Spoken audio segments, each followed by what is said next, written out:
আমি আমার একটা পেন ড্রাইভ নিয়ে খুব সমস্যায় ভুগছিলাম। এখানে পেন ড্রাইভটা যখন ইউজ করছিলাম, এখানে যে নিউ ভলিউম যেটা আছে, এটা আমার পেন ড্রাইভ ছিল 32 GB, এবং ব্যাকেটের মধ্যে ছিল জি লেখা। আমি অনেক চেষ্টা করছিলাম কোনো ফাইল এর মধ্যে রাখা, কোনো ফটো রাখা, কিন্তু খুব স্লো চলছিল। আমি এই দুদিন ধরে খুব সমস্যায় ভুগছিলাম। তারপরে আমি দেখলাম যে এখানে লেখা আছে প্রত্যেকটা ফাইলে, এটা সি, তারপর ডি, তারপরে ই লেখা, এফ লেখা, তারপরে জি লেখা ছিল।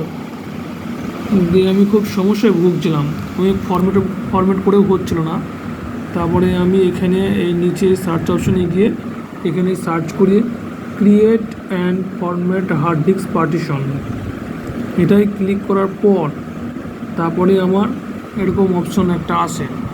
আমি এটাকে নিচেকে স্ক্রল করে এই যে এইখানে লেখা থাকবে যে আপনার আমাজন 29.25 GB F8T32, এটার উপর রাইট ক্লিক করে আমাকে এখান থেকে লেখা থাকবে যে নিউ লেভেল।